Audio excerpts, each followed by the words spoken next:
नमस्कार साथियों, स्वागत है आपके अपने यूट्यूब चैनल जीबी साला में। गाइस, इस वीडियो में अपन बात करने वाले हैं 5वें सप्ताह में रीडिंग कैंपेन के दौरान की जाने वाली गतिविधियों के बारे में। जी हाँ साथियों, रीडिंग कैंपेन का 5वां सप्ताह है वो प्रारंभ हो गया है। तो इस सप्ताह के दौरान आपको कौन कौन से ग्रुप में कौन कौन सी एक्टिविटीज़ है वो करवानी है और किस प्रकार कैसे करवानी है, तो इसको लेकर मैं कंप्लीट वीडियो है आपके लिए लेकर आया हूँ।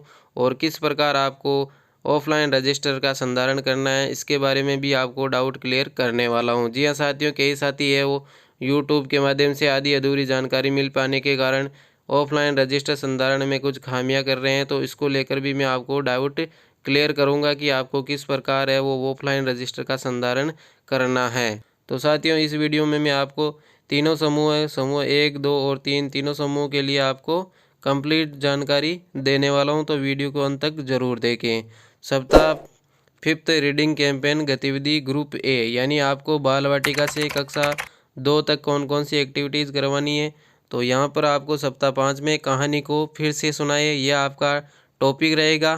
कहानी का सारांश, इसके अंदर आपको 3 चरण है, यानी आपको सबसे पहले कहानी को पढ़ने के लिए विद्यार्थियों को प्रोत्साहित किया जाना है और फिर उसी कहानी को लगभग 5 वाक्यों में आपको सारांशित किया जाता है। यानी आपको पहले तो विद्यार्थियों को एक कहानी को पढ़ने के लिए प्रोत्साहन करना है और फिर उसी कहानी को लगभग 5 वाक्यों में बच्चों से सारांशित करवाना है। फिर इस तरह की गतिविधि से उन्हें कहानी के बारे में शुरुआत से लेकर अंत तक सोचने में मदद मिलती है। यानी फिर आप बच्चों से पूछोगे तो उनके बारे में उनके दिमाग में मंथन रहेगा कि कौन सी एक्टिविटीज़ कहानी में मुख्य थी, कौन सी गौण थी, और उन्हें अंत में कहानी के महत्वपूर्ण और गैर महत्वपूर्ण तत्वों को समझने और उनमें अंतर करने में भी मदद करता है। जी हाँ साथियों, इस एक्टिविटीज़ के दौरान आपको पठन सामग्री या पुस्तकों की कहानियाँ और सारांशित करने के लिए आपको वर्कशीट भी चाहिए होगी। तो गतिविधि का सारांश मैं आपको बता दूं कि सर्वप्रथम बच्चों को कहानी पढ़ने के लिए आपको प्रोत्साहित करना है और फिर उसी कहानी को आपको लगभग 5 वाक्यों में सारांशित करवाने के लिए निर्देशित करना है और अंत में आपको कहानी को वर्कशीट के माध्यम से बच्चों से सारांशित करवाना है। जैसे आपको मैं यहाँ पर एग्जाम्पल देके बताऊँ कि जैसे यहाँ पर मैंने लिए प्यासा कौवा, ये एक कहानी है जिसमें कौवा प्यासा होता है और उसको एक घड़ा दिखाई देता है और उसमें पानी नीचे होता है। फिर वह कंकड़ उसमें डाल देता है और पानी ऊपर आ जाता है और वो पानी पीकर अपनी प्यास बुझा लेता है। तो पहले तो आपको ऐसे छोटी सी कहानी है वो बच्चों को पढ़ने के लिए प्रोत्साहित करना है और फिर उसी कहानी को आपको उनको सारांशित करवाना है। उसके बाद में आपको उनके सामने इस प्रकार से एक वर्कशीट देनी है और उस वर्कशीट के माध्यम से उनको कहानी का, जैसे इसमें कौवा पहले उड़ता हुआ आया है, फिर पानी को देखा है, फिर कंकड़ डाले और फिर पानी पीकर अपनी प्यास बुझा ली, तो बच्चे हैं इस वर्कशीट से कहानी का निर्माण कर पाएंगे। इसी प्रकार से आप नेक्स्ट डे आपको बच्चों से एक नई कहानी पढ़ने के लिए प्रोत्साहित करना है और फिर उसी कहानी को आपको 5 वाक्यों में लगभग सारांशित करवाने के लिए बच्चों को बोलना है। जब बच्चे इसके माध्यम से अपने दिमाग में मंथन करेंगे और देन उसके बाद में अंतिम चरण रहेगा वर्कशीट के माध्यम से सारांशित करवाना। तो मैंने यहाँ पर देखो चित्रों के माध्यम से वर्कशीट बताई है, ऐसे आपको भी वर्कशीट के माध्यम से बच्चों से पहले कहानी को पढ़वाना और फिर यहाँ से इन चित्रों के माध्यम से आप कहानी का निर्माण बच्चों के माध्यम से करवा सकते हैं। तो इस प्रकार आप, ये साप्ताहिक गतिविधि है इसलिए आप रोज़ एक नई कहानी के साथ बच्चों के साथ उपस्थित रहोगे और एक नई कहानी का गठन करवाओगे और जो जो बच्चे हैं इसमें भाग लेंगे उनका आपको रजिस्टर संधारण करना है। तो रजिस्टर संधारण को लेकर गाइज मैं आपको डाउट क्लियर कर देना चाहता हूं कि कई साथी है जो रजिस्टर संधारण में केवल अपनी एक ही गतिविधि है वो उसको एक बार में ही लिख कर और उस अपनी फ़ोटो है वो गतिविधि की चस्पा कर रहे हैं। तो यहाँ पर मैं आपको डाउट क्लियर कर देना चाहता हूँ कि ये रीडिंग कैंपेन एक साप्ताहिक गतिविधि है, तो आपको सप्ताह भर में सारे दिनों में कार्य दिवस है उनमें सारे दिनों में ही आपको एक्टिविटीज़ करवानी है। जैसे आपको यहाँ पर कहानी का सारांश और कहानी पठन है ये पूरे सप्ताह भर करवाना है, तो इसलिए आपको दिन व दिनांक रोज़ करवानी है और निर्देशित प्रोत्साहित कहानी का नाम है यहाँ पर आपको डे टू डे अलग अलग कहानी का नाम लिखना है, जो भी आप कहानी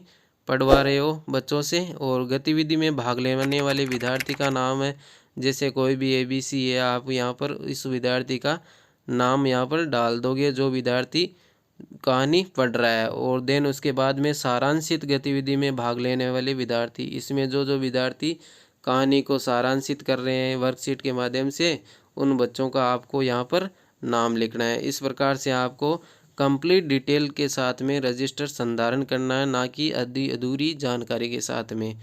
तो देन उसके बाद में गाइज मैं आपको समूह 2 के लिए गतिविधियां बताऊंगा। तो समूह 2 के लिए सप्ताह 5 में आपको लोकगीत का आनंद है, ये आपके शीर्षक रहेगा।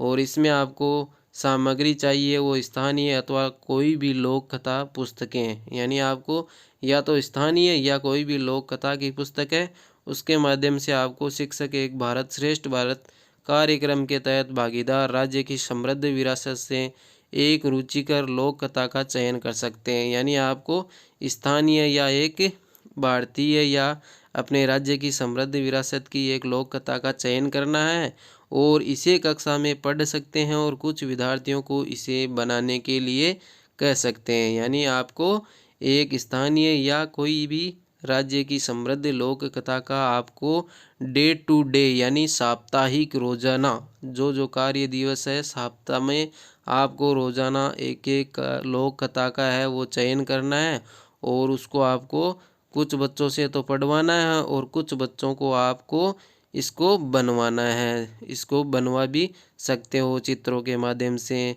कईयों को आप इसका चरित्र चित्रण भी करवा सकते हैं। लोक कथा है वो अलग अलग होती है, पौराणिक लोक कथाएँ, भक्तिपरक लोक कथाएँ, प्रेम प्रधान लोक कथाएँ, वीरता प्रधान लोक कथाएँ, जैसे घोड़ा काला गोरा रो बादल, राम दल्लारी फड़, गोपी चंदा भरतरी रूपादे रामदेव जी। इस प्रकार से जो लोक देवता हुए हैं उसकी भी आप लोक कथाएँ का चरित्र चित्रण करवा सकते हो, वो भी डे टू डे आपको पूरे सप्ताह भर ही करवानी है अलग अलग।